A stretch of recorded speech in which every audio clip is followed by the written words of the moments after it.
Okay, we're on now.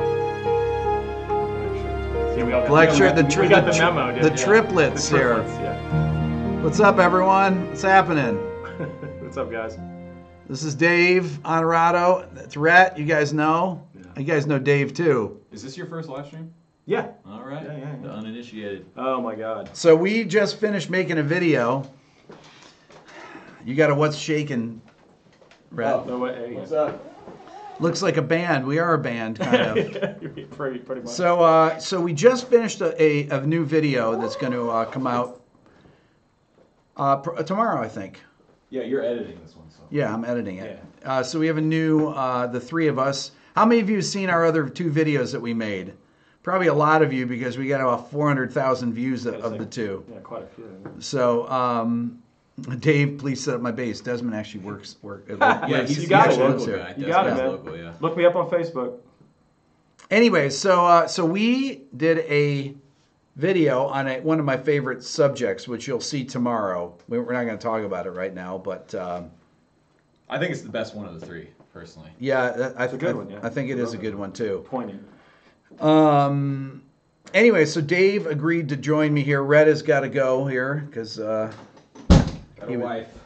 he's got a wife, and he was kind enough to film the video. So the two videos that we had done together, Rhett actually filmed and edited those, but he's forcing me to edit this one. Got my own channel to take care of. There's almost no editing to do on this one, though. So yeah, we made it easy for Grandpa. I did all the hard work on the front. Yeah, he did all the hard work. Right. We were all born in different decades, we realized, but none of us in the 80s. Yeah. I'm 62, yeah. Dave's 71, and Rhett's 1990. Yep. Yeah, man. Look at my first video. JL says the first three talking about Gibsons. Right. There you go. There you go. Okay, so we actually were just talking as the stream came on about the pickup. Someone asked me, I don't know if it's anyone here, but in one of the comments about the pickups on my Les Paul, which Dave put in, and I didn't know how to answer what they are. What are those pickups, Dave? Those pickups are handmade pickups by a company in California, Mission MCI Customs. Guy named Scott Sheldon, who's a really good friend of mine, who I've known a long time, who builds some amazing guitars. Some of the best on the planet, actually, in my personal opinion. And they are exact, and when I mean exact, they are exact PAF replicas. They use the same magnets, same bobbins, same winding technique, all of the wiring, the decal on the bottom, everything, the color of the bobbin, everything. So they're extremely close. And I've done a lot of P&R back and forth with Scott on different sets. I currently own 5 sets of those pickups. And I have 2 sets of real PAFs that we've used as base models on that. Scott himself has a ton of original Gibson PAFs and guitars. Same winding ratios? Yes, but he can vary them to whatever. So that's what's in your guitar. And they are, basically, those were wound to a normal range. I think the neck in that one is like a 7.9, and your bridge is like an 8.2. So Dave set up my guitar, and he swapped the pickups up, and he said, I put new pickups in it, and you're going to love them. And, but let me know if you don't, I'll swap them back out. And then I played them. I said, they sound amazing. So there we go. Yeah. So he didn't even say, I'm going to put in new pickups. He just put them in. Yeah, I just threw them in because I was like, you know what? I've known that classic for years. You've had that guitar since new. Yeah. And we've used it on a lot of sessions. I've even cut solos on records for that guitar with the old ceramic 490s in them, which were fine. But I knew that guitar, it rang really great, and I was always like, man, this guitar really needs a really good set of PAFs, because it would really come alive, and you'd really hear more of that guitar. And you do. And those pickups are... It's the best that guitar's ever sounded. Yeah, and I mean, believe me, I'm not sitting here blowing smoke, dude. It's like I've owned so many guitars and so many pickups. They're either magical or they're not, and when they are, I try to help anybody who's making any kind of product that I'm totally, just blown away by it. So they want you to get closer to the mic, Dave. Here, you can move up a little bit. All right. Yeah. So Rhett's got to go. Everybody. Yep. Yes. Rhett, thanks. Hold on. I will see y'all. Yep. All right, brother. Night, everybody. Check out my new video. Yes, check out his Oh, new Wait, video. is it Yes. up right now? Yeah, 22-hour gig on the Goose. Seen it. Yeah, Check it out. Cool. I put it up right before I came over. I'll check it out. Oh, later. Yeah. you did? Yeah, I did. Yeah. I didn't see it. So I'll check it out. cool. See you guys. I'll leave your garage open right for you. What kind of pickups just tuned in? Oh boy, here we go. Let's just say them one more time. You can back up the stream and watch it, but what are they again? The pickups I put in his Black Les Paul Classic are made by a company called Mission, MCI Custom. Scott Sheldon is the guy's name. You can look him on Facebook. He makes pickups, guitars, and he's one of the best in the country, without a doubt. And when Dave tells me something, I listen. Matter of fact, a lot of my gear that I bought in the studio is because Dave told me to buy it back when I was first building the studio and trying to outfit it. I had to buy everything from scratch because I was working in another studio and I only had an ISO booth. Yeah. Back then. I had to buy everything. I mean, everything you were using was actually the studio stuff over there. So yeah, you had to- I had a couple mic pre's and a couple compressors. That was it. Yeah. And then I built my studio from scratch and bought all the amplifiers. Dave told me things to buy. Saved me a ton of money because he knew all the cool things to get that didn't break the bank. Somebody asked, do pickup covers make a difference? Yeah, as far as humbuckers, yes. Typically, I like to take covers off mine. It seems to add a little high end in the very high registers on a humbucker. It's subject, all of this is subject to your own personal taste. But I would say personally, yeah, I like covers off on a humbucker. And it's some of the original PAFs actually are fine with the covers on them too. I mean, I have a set of 61 PAFs that actually have the original gold covers on them, and I took the covers off, and I did like it with the covers better on those because it did mellow out a few mid-range frequencies that I didn't quite like. So sometimes they're fine too with that. But typically, though, 90% of the ones on my guitars are all the covers are gone. What do you think of Virgil Arlo pickups? 600 a pair seems steep. That sounds ridiculous. All right. Well, I'm not going to sit here and bash people. I mean, it's all subject, okay? I have tried his pickups. I think they're nice pickups. I think that's a little steep, personally. Yes. But I think it all depends on what you're going for. But the MCI builds are typically in the like 3 1/4, 350 range for a set. So if that's in comparison to the $600-700, yeah, I would have to say I would probably go with the MCIs. But it's like anything. Some of the stuff that people ask a lot of money for are worth it. Sure. Like I said, I'm not here to bash people. I don't want to get into this is better than that because I said so. It's all subject, and so simply.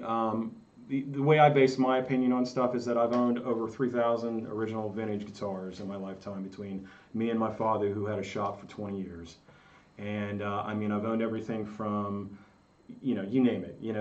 Every Les Paul you could ever think of, every Strat, Tele, Broadcaster, you name it. So, so I just base what I liked about the original guitars and the inherent qualities in those guitars. When I find something that's either a reissue or a replica now that's new, I have a pretty good base to go by, and so I know what the originals sound like, the way they feel and stuff.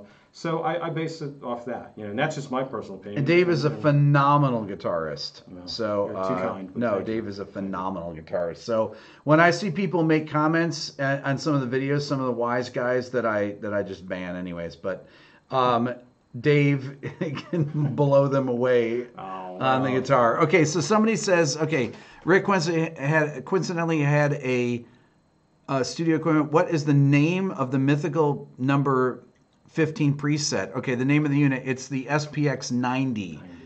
And it's the preset's called Symphonic. That's the Andy Wallace bass tone there Great bass tone. that he uses. Yeah. Shub capos, yes, shub capos are fine. Yeah. It's hard to capo the first fret on certain guitars, though. Yeah. Will PRS become a top 2 in the industry? Dave? Well, I would say yes because simply because of all the stuff that's been going on with the other, Gibson and supposedly Fender too a little bit. I think quality control and as far as what you get for your money at a certain point, yeah, I think PRS is definitely, as far as a major manufacturer, is doing a great job. And I think, yeah, I definitely think he's probably in the top 3, yeah, or should be if he's not. And even in their lower price stuff, the Korean SE models are for the money are great guitars. Robillard asked about Duesenberg. Is it? Yeah, Duesenbergs. Yeah, nice guitars, very cool designs. Kind of they have a lot of different stuff. They've kind of got. I think they're expensive, right? $4,000 or so. I think they're in the 3 to 4 or 5. I worked with a band that had the guitar player had one. I didn't personally like it. I thought it played terribly, but that's my personal opinion. But maybe they're great, and that was a bad one that Dave hadn't set up or something, or that needed Dave to set up. What are my thoughts on Taylor guitars? I have a Taylor 12-string, and it sounds great, and it wasn't super expensive. Yeah, I love Taylor stuff for the money. It's even from low to high, they're excellent playing guitars. They usually sound great. As far as the couple of hundred that I've worked on, I would say 95% of them, the truss rods and the build construction is great. And I've had ones that were completely destroyed by guys who just beat them to death on the road year after year, and they still hold up well. So as far as a road guitar, all-around guitar for an acoustic, yeah, I like Taylor's a lot. Roberta asked about any thoughts on Mexican Martins.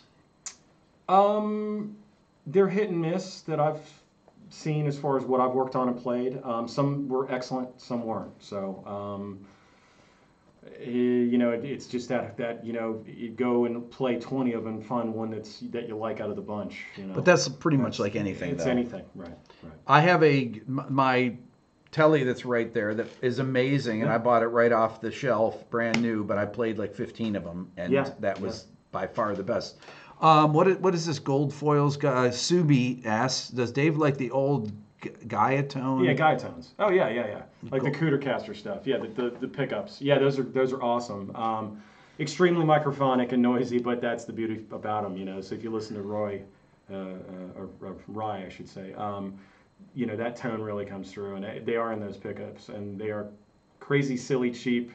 Tinfoil pickups, but boy, they do sound good when they're pushed, and they really scream. Miles asked about Eastwood guitars. That's what I have, right? Yeah, Eastwood. I love Eastwood stuff, man. For the money, got some really cool designs. Fit and finish is really decent. The build quality, they do a good job.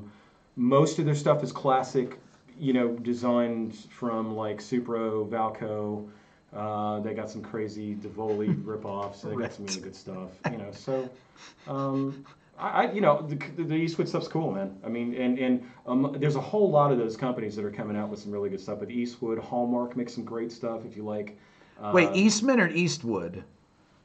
Yeah, I was gonna say, are you talking about Eastman or I think you said Eastwood? Yeah, that's what they said, Eastwood. Or is it Eastman that they're talking about? I don't know where you lost me on that. I think it was Eastman. Yeah, Eastman. Okay. Yeah, Eastman. Yeah, okay. And then the Eastwood makes great stuff too. That's another great company that makes some great hollow body. Jazz boxes for the money. Rhett is obviously in his car, and he wants you to build a Cootercaster. Rhett, don't comment. Do you like Nags guitars? Nags are good stuff. I like Nags, yeah. I have a couple friends of mine who have some, and all the ones I played were nice guitars, yeah. Brett asks, you've been listening to a lot of Julian Lange, and he has an amazing guitar tone, all in the fingers. Who are your favorite tone players? You or me? How about you? Yeah. Ones that I can think off the top of my head: David Gilmour, Jeff Beck, Wes Montgomery, Jaco Pastorius. Definitely all the fingers. Ty Tabor, King's X. There's a plethora, man. Leslie Weston Mountain, Billy Gibbons, Albert King, Albert Collins, Freddie King, early B.B. King. Peter Green, early Jimmy Page, early Cream era Clapton. Damn, think some other players, acoustic players, Leo Kaki, Michael Hedges, Pat Metheny, Alan Holsworth, Lukather, yes. It's funny, I was just going to get to him. Van Halen. Of course, Van Halen, yes. I mean, all those. I mean, even George Lynch, DeMartini. We had a question about this Heritage thing. That's 2 times this got asked. Heritage guitars? Yeah, Heritage are great guitars. The old crew from Gibson, Kalamazoo. I'm not sure what's going on with them now. I've heard that they've had some issues recently with the older luthiers there, and that some left or were fired, or I'm not quite sure on that. But I've owned a lot of 80s, 90s Heritage guitars that were great. I would say definitely on par with Eddie Gibson stuff. Maybe even better, because I think the wood selection that they had was a little bit better, maybe, and as far as their mahogany and some of their maple. Excellent guitars, though, and very sorely underrated. I'm surprised they're not bigger than they are, because for the prices that they charge for them, they're every bit as good as a Gibson guitar, and I think better. And I don't know why they're not as more popular than they are. I think it's kind of that G&L syndrome too, why G&L isn't quite as big as Fender. But yeah, good guitars. Here's a question here from Desmond. Question for Dave: Mexican P bass versus American P bass. Enough difference to justify the price difference? Well, it depends on the exact models. If you're just talking the basic standard Mexi bass against the the first American Standard or American Series, that's a close call, because the bodies and necks are very, very similar. I had an old. I mean, this is years ago. This is before. Didn't the Mexican plant, the first one, burn down? I think they had problems. Yeah, because I had a great Mexican Strat back there in the late '90s. But I had a bass, a P bass that was very kind of hollow sounding in the mid range. Yeah.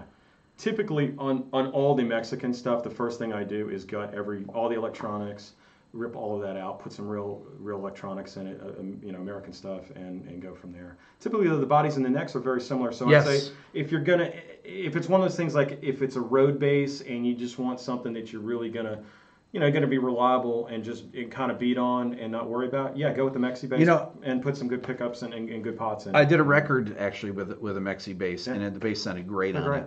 Yeah. Alan says he has an awesome Mexi P bass. Yeah. They've and some of the new models actually do have better pickups in them now. I'm not, you can get like Seymour Duncans and stuff in some of those Mexi basses. So it just kind of depends on what the price point and what you want to pay. But I work I've worked on thousands of those basses and Mexi guitars, and they're, for the most part, they're decently built and just really good workhouse stuff. Yeah. Thoughts about Gibson J185? I don't know that model. Yeah, J185. That's like a J200, but without kind of the fancy missing a little bit. Yeah, missing like 15%. Yeah, right. My new Dan Electro is great. My 2 Dan Electros are great. The 185 is a good guitar. It's a little better than the 175. I've had some issues with those coming in. It's all on how they're treated. So I've had some that were excellent with great neck sets and played well. I've had a few that didn't have good neck sets, and the bridges were pulling, and subsequently had to cut the bridge down and do a lot of work to get it to play right. So it kind of depends on how they were treated. But the '90s build quality in most Gibson stuff was good. My era of kind of the cutoff point, I think for me, was probably like 2001, 2002, and then Gibson kind of, for me, started getting a little suspect on stuff. But Ken Smith basses. One of my friends has a Ken Smith bass. Yeah, Ken Smith. Oh yeah. That's that he loves. He's had for years and years. Basses. Custom made bass. Yeah, definitely. I remember the first guy I saw using those was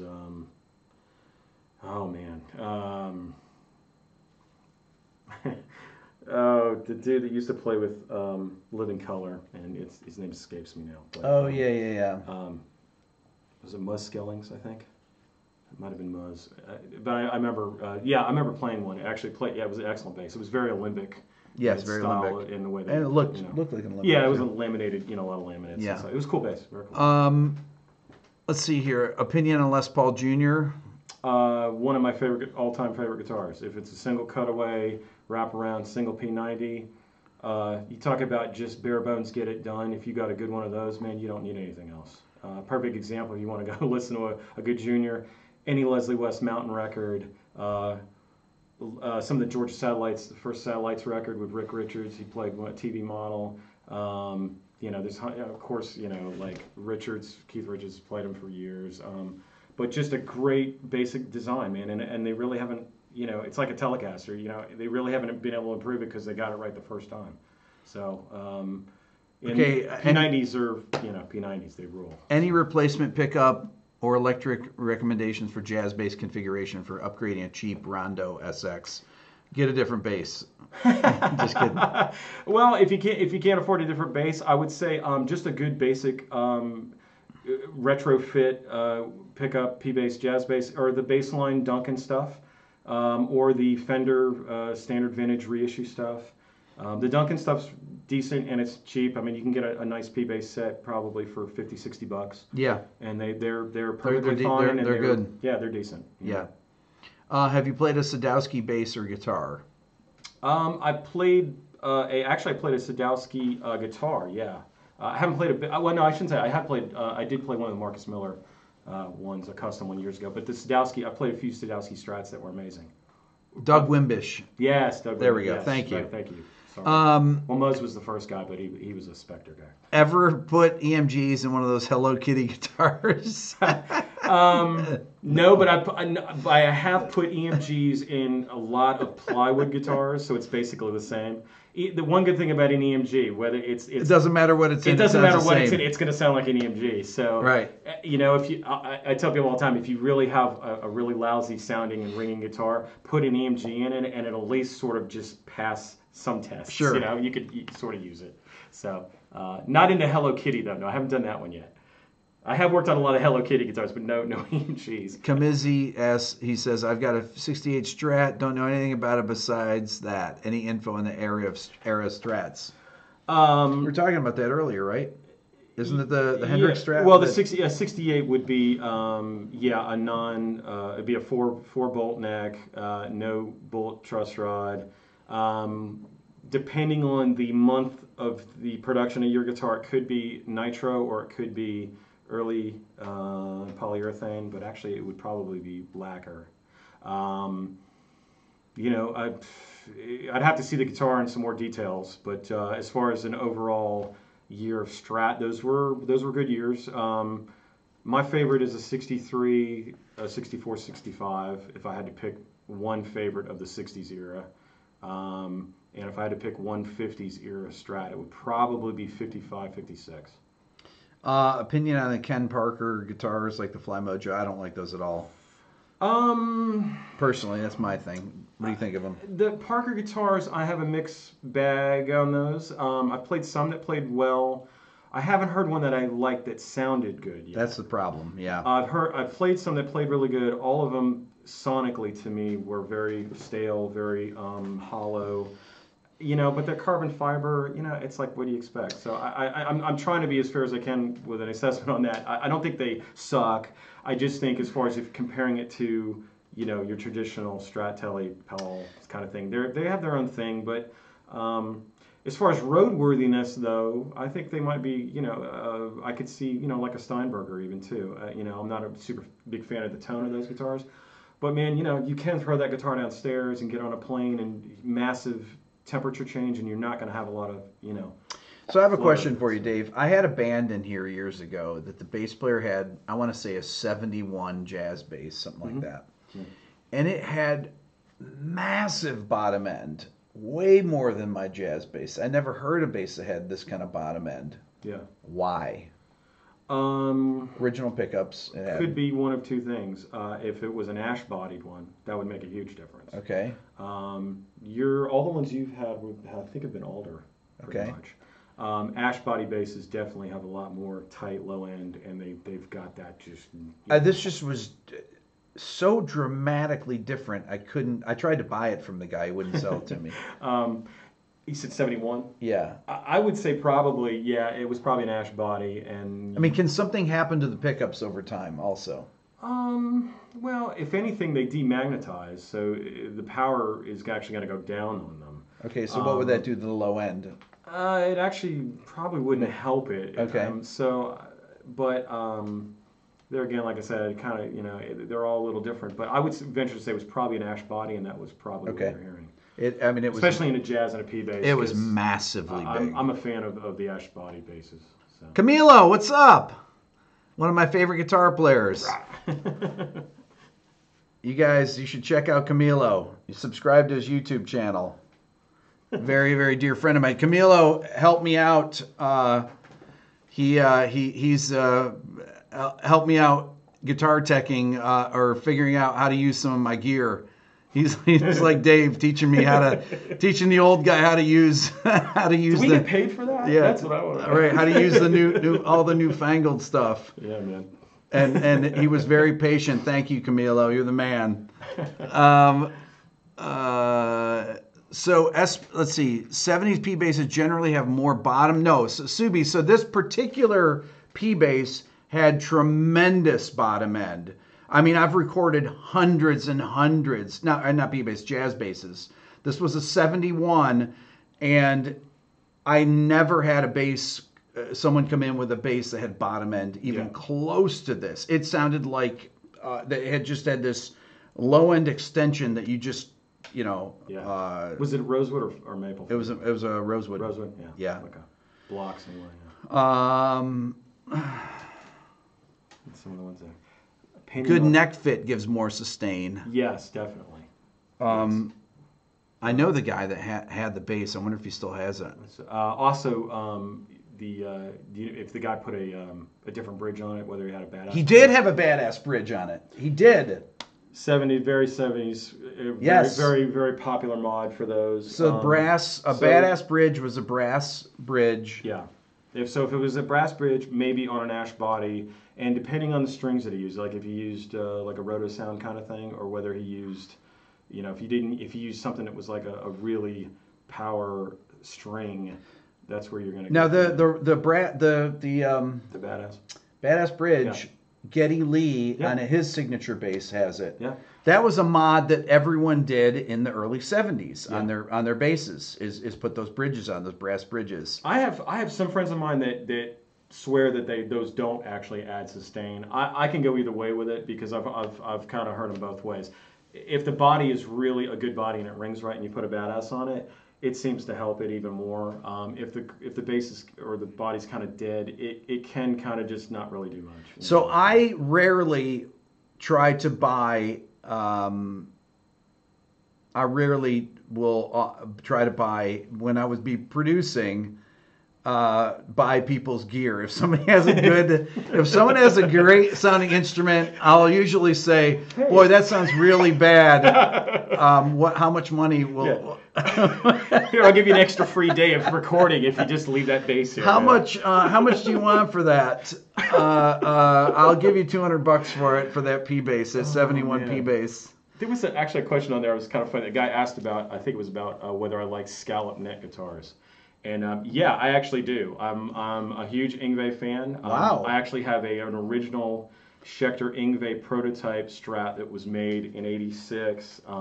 That's scalloped, and I love it. And I get a lot of people that go, well, it's like it's a fad, or it's I can't play it because it's too weird or whatever.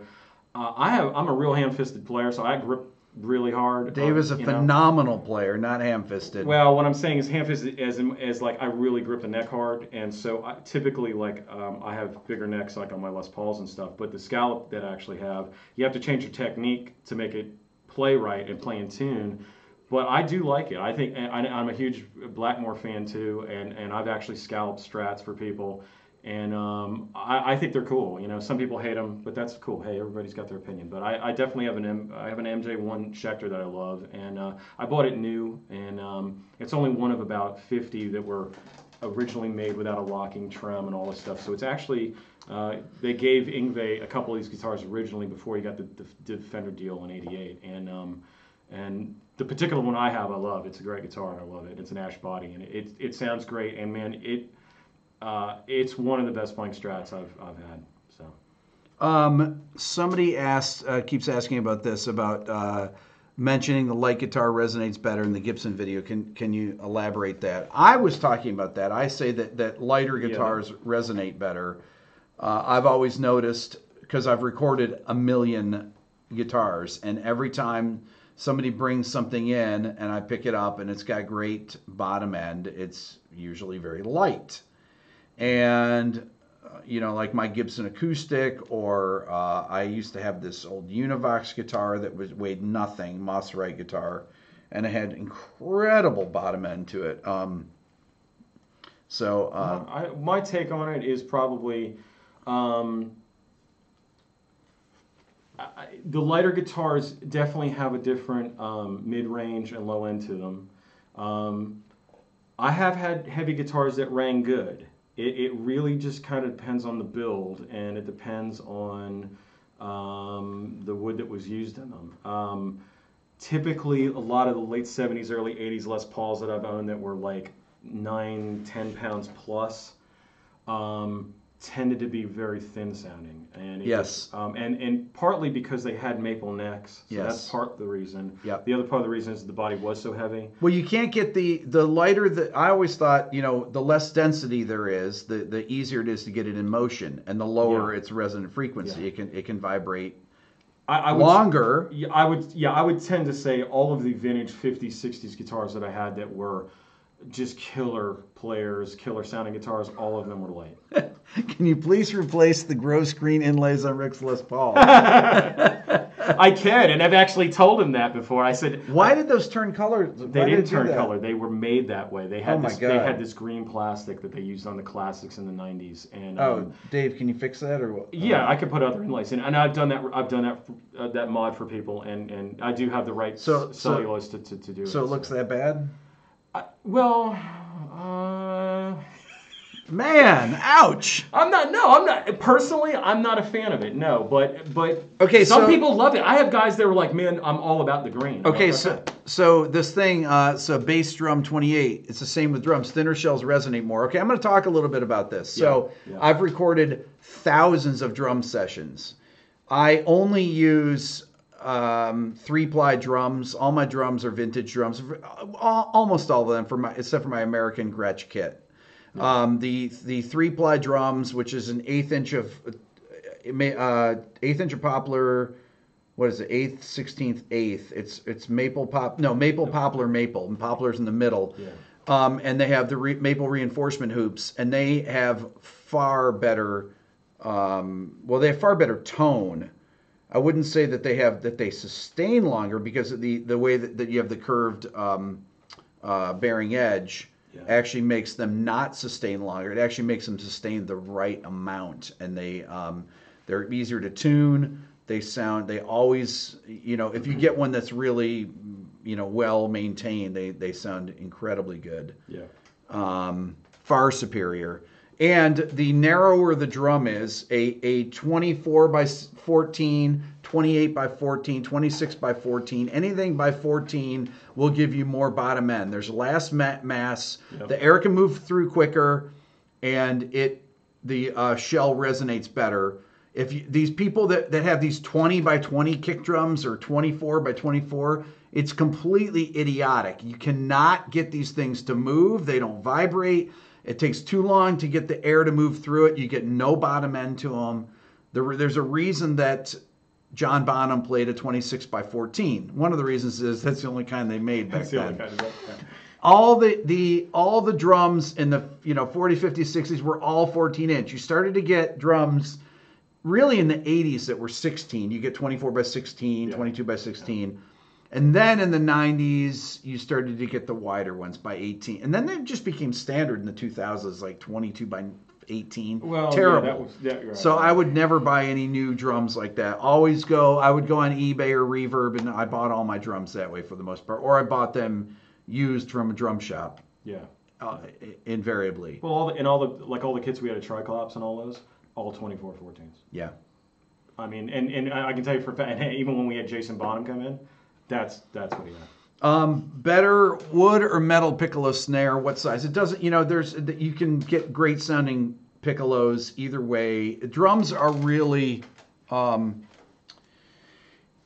You know, I have for example, I have a bell brass, or I have a brass piccolo that's 13 by 4, okay?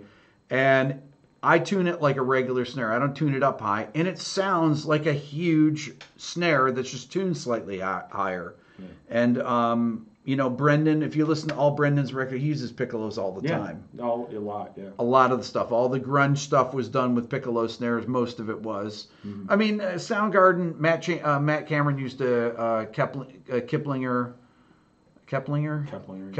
snare for some of the stuff, like on Super Unknown, for example. But blue snares sounds better than green ones. Wise guy. Totally, man. The colors make the biggest difference. What's the best sounding snare to record? For me, probably Black Beauty. Yeah. Superphonics are great. What's up, Elliot? I think that. So I love the. I mean, there's a lot of, Kenny Aronoff had a brass Black Beauty copy that sounded great, that Tama made, that I had.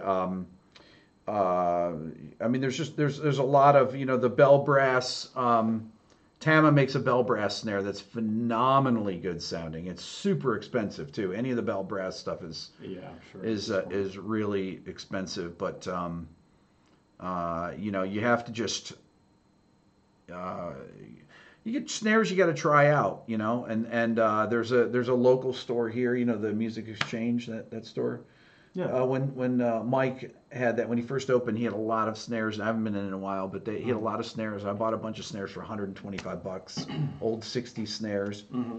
There, I got some great ones. That Noble, I've got a Noble that you're talking about. Oh yeah. Corner Music up in Nashville's got some great. They got a huge selection of really good stuff up there as far as snares and all that. Do you have a favorite Pat Metheny Ibanez signature guitar? Have you ever worked on any of his guitars or anything, or any of that? Yeah, I've worked on a couple of the mid '80s single cut, one humbucker in the neck cutaway. 175 knockoff. Yeah. Good guitars. All the Ibanez stuff maybe 5 years ago, 10 years ago, all pretty much great stuff, especially the Japanese stuff. Rhett's saying Forks Drum Closet, right? Is that what it's called? Yeah. Joe, the Kenny Aronoff 5x14. They also make, Joe, a 6.5x14. They make the Bonham size Black Beauty, but the one I had was the 5x14, and it was a killer snare.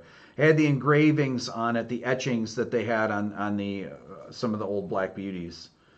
Bassist in one of my bands plays a vintage Vox Teardrop. I love with it. How do I convince it that it really sounds awful? Knock it off the stand when he goes to the bathroom. I kind of dig some of the old Vox stuff, but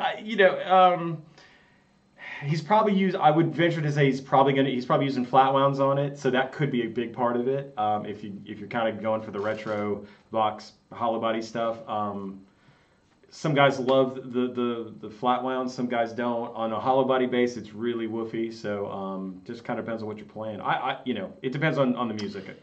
Chris has some of those basses, some of the Gibson basses that have the pickup in a really weird place, just a single humbucker in the middle, and you can't get a good sound out of it. Yeah, well, what's up with that? When those were made, those were basically. They were emulating trying to emulate a stand-up bass sound. They have no focus at all to them. Yeah, they're just incredibly overly powerful and just like reggae bass. So all the EBOs, EB3s, all that stuff. And that's inherent in all those basses. Now you can take. He had a bunch of those though. Well, but you can take that pickup and move it, and I've done it and put in other basses, and if you put it in the middle position or even the treble position, it kicks ass. So. It's just where I'm talking about the SG style bass. Yeah, the EBO bass. Yeah, EBO. That's right. Yeah, that's what Jack Bruce played for years, and they were hugely popular in the '60s and '70s, and they were basically Gibson designed that to sound like a stand-up bass. Subi asked about Stingray basses. I have a Stingray bass. Tony Levin always played Stingray basses. Yeah, man. And they sound killer. Brothers Johnson. That's right. the Joe says the Grabber, the Gibson Grabber. That's a different kind of bass. That has a different pickup. Yeah, it has a different pickup in it, and that was a little bit of a different design, but it still kind of got the same sort of tones. But yeah. And Chris Novoselic from Nirvana played a Grabber or a Ripper. He played a Grabber. He had a great bass. Yeah, and he also played some of the RD basses too. Mm-hmm. Yeah. You have Tyler has an early 7 Gibson's Ripper bass, original Q-tone pickup system. Yep. They're cool. They're oddball basses that are cool. So they're the Tony 11. When I Tony 11. When I listened to time I worked with Tony in the studio, he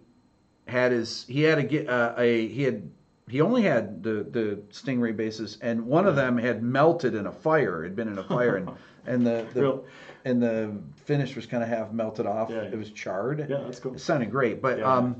When I went and I have one of the tracks, Peter Gabriel, In Your Eyes, and I went and listened to the solo of the bass. It was last week I was listening to it. Yeah. And it's obviously it's a Music Man. I mean, yeah. They have that tone, man. They have that tone. It sounds it's, great. It's so funny. It's like I can listen to Flea, Levin, Louis Johnson, and instantly it's like that's a Stingray. It just has that tone, man. And even what's his name from Cliff Williams from AC/DC. That's when he cut all AC/DC, and it just has this sound. There's just a low end in those that I love. Put a fit pedal and a 14-inch deep universal 26 diameter bass from the old Martinez boom. There you go, exactly. Jari, what language are you speaking there? Hang in there? Oh, you're speaking English backwards, upside down? How's that even possible? Man. That's pretty good. Yeah, Rhett does not live that close, actually. No, I thought he did too. No, he That's doesn't. what he just always like, no, I'm across town. I'm like, oh. Yeah. I don't live too far from him. Do you have a favorite classical flamenco guitar under $1,000? My guitar was under $1,000. My Guild, but I bought it in 1977. I think it was like $300 then. Believe it or not, man, I mean, I don't know what they're going for now. Some of the Takaminis were not bad, believe it or not, for a gut string. And I want to say even some of the Alvarez stuff wasn't too bad for on the cheap, Yes, I have an 87 RG 550. It still plays great, amazing, changed. Yeah. Pick up the Duncan 550, JB. Man, that's like the standard shredder of the 80s right there, man. JB, that's the Jeff Beck, right? Jeff Beck one, yeah. Yeah. Thoughts on pure nickel strings for acoustic guitars? On acoustic guitars, I'm not a fan. I would definitely go with the bronze, phosphor bronze. Some people love them though. Okay, so on my, I used for a while Ernie Ball nickel wrapped strings, and I thought they sounded great. Yeah. They only make them in 10. No, I used them on my electric. They only. Okay, he was saying acoustic. Yeah, they only sounded. They only make them in 10s. Ah, yeah. I don't know why. What that is that? It must have been a special run that they did. No, they did. I think they still make them, but they only make them in 10s. It's weird. Nickel wrapped strings. All right, I have to check them out. I thought they sounded really great. Ernie Ball Cobalt strings. I don't like them personally. I don't think they sound good. I don't either. I don't. And I'm not sure. I want to like them because I like Ernie Ball stuff, but I've used those on guitars, and I've had people put them. Wanted me to put on repairs that I've done, and I have not liked them. No, I don't like them at all. I don't know why they even started making those. That was kind of a weird thing that they did. I don't know. It's kind of like the bass strings that they're painting neon green and orange. And right. I don't know. But, what about 60s Magnetone guitars and basses? Very cool, very rare, and actually worth a lot of money if you got one in good shape.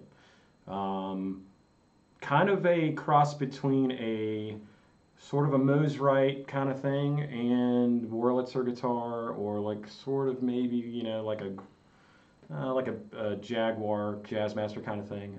They have some cool pickups on them. They're actually kind of sort of P90 reminiscent, and But rare guitars. Actually, I used to run across them a lot in the Midwest. Okay, I had a Magnetone amplifier. Which one did I have, Dave? You had the M13. That was amazing sounding. Great It was amp. great, Yes, great amp. true stereo vibrato. It was great. Yeah. Awesome amps. They're like Jaguars, though. They like to blow up. They're hard to keep running. Well, they remake them from scratch, or they make new ones. They make new ones, yes. They are different though, but they do actually have sound good. They do, and they do have a true vibrato. So they use a stereo vibrato on it. Yeah, I thought it was. I played one at Vintage King up in Nashville, and I thought it sounded great. The guy that always killed those amps for me was Robert Cray, man. He used Magnetones on a lot of early stuff. Mm-hmm. Just killer sounds live, man. It just really tore him up. When he wasn't using a Super, he was using Magnetones. Have you used throwback nickel strings? I don't know what those are. I've seen them. I have not used them. Did I play Dweezil's guitar with the light gauge heavy strings? I didn't play Dweezil's guitar. Dweezil plays great. Yeah, he's killing it. He had this incredible sustain. He's using two XFX 2s, but he has a fuzz pedal or something that had the most, and a sustainer pickup that had the most amazing sustain. It sounded ridiculous. I mean, really good. Was he using a Gizmotron? I don't know what that is. Well, it's actually a thing that you put on your guitar that Frank actually used a long time ago, but he had some type of a sustainer pickup on his guitar. Okay, well, he has a sustainer in his guitar. He's got a Sustainiac. That's what he's Sustainiac, that's right. Yeah, that's those what it pictures, was. I love those. I've used them for years. They're great. Yeah. Hey, we got somebody from Ukraine. Wow, cool. Dweezil looking more like Frank. So you guys notice that the video appeared in its full length? When I did the Dweezil interview the other day, it got cut off at 3 minutes and 53 seconds. Oh. Even though the video was 37 minutes. But then a couple days later it appeared. When I was on here the other night. Oh, cool. They told me that the whole video appeared again, which is really cool. And he talked a lot about. He answered a lot of questions on whatever people asked. He answered. He's such a great guy. Yeah. Love Dweezil. But fantastic player, really great player. Yeah. He's really on top of his dad's stuff these days. I've seen him 3 times in the last 10 years, and unfortunately I didn't get to see this show. I wanted to, but I was playing. It's really he's killing it. Yeah, and the stuff is incredibly difficult to rehearse and play. Dude, like I said, you got to look up. You got to hear him play Van Halen, man, because he actually. I was telling you that Eddie actually gave him some guitars when he was a kid. And he was a total Van Halen freak. And there's a couple of videos on YouTube where he does Unchained and a couple other songs, and he nails it. You listen to it, you're like, man, you could totally see he spent hours and hours getting those as a kid. But he does it, man. He pulls it off. It's great. When we had lunch, we talked about the Steve Vai. He did an interview because Steve Vai gave him his first guitar lessons. Yeah. So he had Steve Vai on his YouTube channel where he talked about. He showed Steve his original lessons from when he was 12, and Steve was kind of embarrassed about it, about the stuff that he wrote in here, and he had the pentatonic scale and all this kind of stuff, and here's bar chords, how you play them, everything. It was great. Awesome, man. But the funny part about it, that Satriani did the same thing to Vai. Of course. So it's like, there's probably, I'm sure Vai's got some stuff from Satriani that's gone. Dweezil is a solid dude. He is a solid dude. He is a. He's got class, man. He really has a lot of class. Yeah. He got taught well. He is in The Running Man. That's right. Yes, that movie. He is. Yeah. What is that, Dave? What's your band called? My band is called The Barbaric Gentlemen, which is just a power trio. We do a bunch of The Who, Zeppelin, all fun stuff to play. It's just a cover thing right now. But I am actually thinking about doing some solo stuff coming up, and I'm writing some stuff. So, I might even get this idiot to do some recording. I've heard he's pretty good. I don't know. We'll see. Who's better, Scott LaFaro or Dave Holland? They're both great. Oh, they're both phenomenal. Come on. That's like I had somebody ask me, Cal Uta or what's his name, Wackerman. I'm like, come on, man. If you're playing in Zappa, you're a badass. I don't care what it is. Okay, Joe just posted the Unchained cover. Okay, there we go. Yeah. Okay. Thanks, Joe. Yeah, it's a fun one, man. So And you could tell he really loves playing that stuff. You could tell it's just really genuine. So it was fun to see him do it. Matt asked, any electric suggestion for someone with a nickel allergy? Wow, man. See, okay, I have a nickel allergy. What? I do. I work on a lot of guitars, and I use a lot of polish, and I'm around nickel all the time, and I break out from it. Okay. And it's a metal content thing, and I do have some friends of mine that have that allergy, and I'm not sure what you can do about it with the strings. Maybe elixirs. I've just used the steel string, half nickel, half steel. So that is a problem, and I know a lot of guys who have it, and I'm not sure exactly what the best solution is for it. David asked, what are your go-to guitars? You want to show your guitar that you have here, Dave? Yeah, I can. I'll grab that one. Okay. So Dave has his go-to guitar. One of them here. One of them here. As far as a good Les Paul style thing here, this is my buddy Scott Sheldon out at Mission Customs built this in 2012, and it's basically a 60 burst with a 59 style neck. Has the same pickups that are in Rick's guitar. It plays unbelievably well. And it's verbatim. It's a top quality replica. So for a Les Paul that I take out, this is the one I take out. I have a couple of real 50s ones that I don't take out. Other guitars that are my main go-to guitars are two Tellys that I built. I built one out of pine, which is a hollow body, like thin line with no F-holes. All of them have two humbuckers in them, so all of them have the Mission pickups in them. And then I have a neck through one that I built, a Telly that I use for E-flat tunings, because the band I play in, we play in E-flat, and Gibsons don't. I don't like Gibsons in E-flat, so they don't like to be in E-flat or D. No. So I use the Fender stuff for E-flat stuff, and then and I do have one guitar. I've got like a kind of a shredder guitar, I'd say. It's basically just a Charvel body with an old Floyd maple neck that I use for whammy stuff. Okay, so you have a 59 and you have the 60 there, right? So yeah. Or do you have a 58? This is 60. What is the difference in the necks? 60 is slimmer, right? Yeah, 58. When they did the real burst, 58 was typically the bigger, rounder D style necks. At 59, they thinned out the shoulders a little bit in here. Yeah, which play better, and then the 60s play basically this neck. Yeah. And then at 60, they started cutting them flatter, and they were I like little personally. wider. Yeah, and so if you're like, put it this way, yeah, if you do more legato kind of playing, you're gonna like a 60 neck better. Yeah. Because it's you less drag, and you're less what I call ham-fisted. That's why I call myself ham-fisted, because I actually like grabbing onto more wood, and my hand will start to hurt if I play a 60 long enough.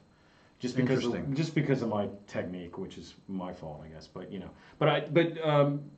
typically this one is kind of an oddball, because if you're a burst collector and a guy that knows about these, the very early first couple of months of production of 1960 still had a 59 neck on it when Gibson was doing them. So that's why I like that. Kinch, who's a very good friend of mine, asks thoughts on Sir's new take on the Les Paul. I haven't played one, so I can't say from a playing standpoint. Every Sir that I've ever played flawlessly and was built immaculately. I love his build quality and the way they play. Some of the designs I'm not a fan of, but I know he's trying to push the limit. He's trying to come up with something new, and I'm a huge Ian Thornley fan from Big Wreck, and he loves Sir guitars, and they're great stuff, man. It's like Anderson's too, the same thing. I love Anderson guitars, the way they're built, the way they play. Some people are like, it's kind of doctor lawyer guitars, and they're but hey man, they're still built great, and they play amazing. So How often do you build guitars, Dave? All the time? Well, not all the time. I'm doing more repair now, so I don't have time right now to do them. I do have a few builds I'm thinking about doing in coming future. The last build I did was about 3 years ago, and I basically did a Strat for a guy. Basically, it was a straight up Strat, and was an ash body, maple neck. Did a couple of small different takes on it, but it was basically a straight up Strat. So, so. That was the last the PRS Silver Sky. Well, Rhett has a video on that, and he's actually played it. Look up Rhett's video. Yeah, I haven't played it yet. From what Rhett told me, he said it played great. So I can't say yet, but and no, with PRS, man, I'm sure it's a quality built guitar. I like I said, I'm not gonna rag them because I work on enough of them, and I've yet to have very many PRS that weren't really well built. So. Do you have a guitar building channel? No. No. I'm trying to get Dave to start his own YouTube I channel. probably will start my own, little channel here or there, but probably not a building channel. But I don't know. I might do some repair stuff, and I post a lot of my repair stuff on my Facebook page. So friend me on Facebook if you want, and you can look at all that stuff if you want. Dave's he just needs to move it to YouTube. Yeah, I do. So the two videos Dave was in have 400,000 views. I mean, every time he's in a video. Well, here's the problem, though. I'm only one guy, and I'm trying to do a lot of repair work for people and do good repair work. So I'm not slopping ass, and so I have to. My time is valuable. So it's not that I don't want to do it. It's just right now it's tough. So, but I do, and I will, and so it's coming. Don't worry. So our talk tomorrow, we're talking. Actually, I'm not going to tell. Somebody asked, what are we talking about tomorrow in the video? It's good. Watch it. You'll dig it. This is a really good one. So. Okay, a couple more questions here, then we got to go. So Ray asks, Jari said he'd subscribe, and Jari is always incredibly insightful. Ray asks, opinions on single coil sized humbuckers, stacked humbuckers. You're not a fan, right? The stacked humbuckers? Yeah. Not necessarily. I mean, I've heard some good ones. It depends on what it's in. And and how you're using it. I've used Hot Rails for years, and I know droves of people that think I'm nuts. They go, "Oh, Hot Rails are too hot. They don't sound good. I can't get them to work." I've had them work great in certain guitars. The JB Juniors, I've had really good luck with those. Some of the DeMarzio ones were decent. And I've even, believe it or not, I bought some really cheap Mighty Might blade humbuckers for like $29 that were Chinese made. Oh, nice. Just for shits and giggles, just to say, okay, let me see. Threw them in a guitar and they kicked ass. Wow. And in fact, they were so good that I had a friend of mine come over, played them, and he goes, "I'm buying them right now." And I'm like, "All right, buy them." So I sold it to him. But well, it's like my Dan Electro French toast pedal, Yeah.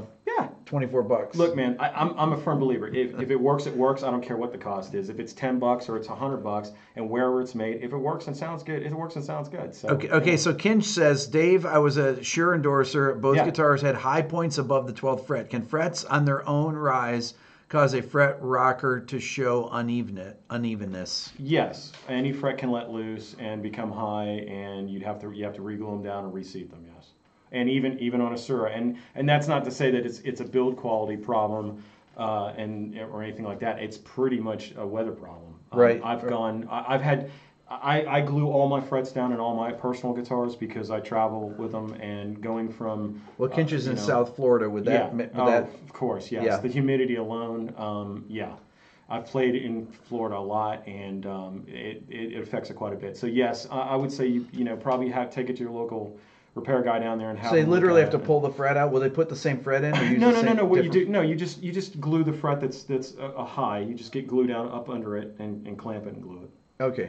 You don't pound it in or anything? Well, you use a pressure clamp, but okay. You don't pound it in, but yeah. Okay. But that's not an uncommon problem. I do it all the time. So, and it's all weather based typically.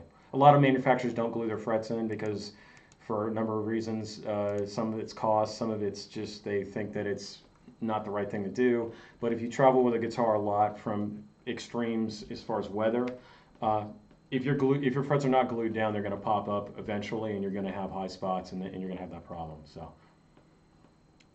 do you think the guitar without inlays in the fretboard would help getting less dependent on looking at it? When I make videos, people freak out that I don't have fret markers in the guitar, and and I never think about it because I've owned so many guitars without fret markers. I don't know why. I started on the bass. There's no fret markers on upright bass. I mean, I have to have side dots. I don't have to have fretboard markers, but I do have to have side dots. Just on a dark stage, I do have to have them sometimes. Yeah, that is helpful actually. Yeah. So. Kinch, your luthier leveled it. I know he didn't reglue it. You'll keep an eye on it. There you go. What Well, makes, and that's not to say that, he did a bad job or anything. I'm just saying that, yeah, for me, I glue them down, man. Every time I get people that come in with especially guys that I know are going to be doing road work. Or, well, if it's going to go high, if it goes, Yeah. if it's going to come loose, it's going to come loose again. It will pop. Yeah, it'll pop back up. Yeah. Okay, one more question here. Let's see here. So what was that? There was and actually somebody asked me about I think it was about the Gibson Mini Humbucker maybe. But Yeah, let's see. I like Gibson Mini Humbuckers. I think they're great. I love Firebird pickups. I love the 70s Gibson Deluxes. I love the 70s Gibson Deluxes. I've owned a few of them. Les Pauls with Deluxe or Deluxe. I had a Gold Top Deluxe that was great. Yeah, those were very cool. Classic one that comes to mind every time I think about a Gibson Deluxe pickup is Atlanta Rhythm Section, the Solo and Spooky. He used the Gold Top with Deluxe humbuckers. I loved barely killed it. Amazing tone. I'd love to double track guitars with a humbucker on one side and a mini humbucker on the other side through the same amp, and it would sound killer. Yeah, I'm always like a Telly on one side, a Les Paul, or a P90 and a Les Paul. Great mixed. Yeah. All right, so this is good for tonight, everybody. I want to thank Dave for being my guest. Thanks, Check guys. out our video tomorrow. Oh, and I have a new Spotify playlist, okay? If you look me up, I sent out a tweet. Go to my Twitter. It's Rick Beato 1, I think. I can't remember what my Twitter is, something like that.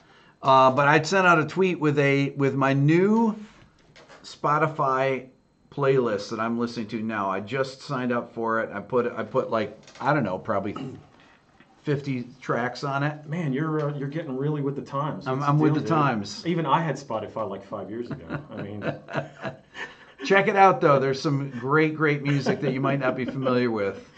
Yeah, no, there's some. Oh, and the merch Thursday probably. Merch is coming.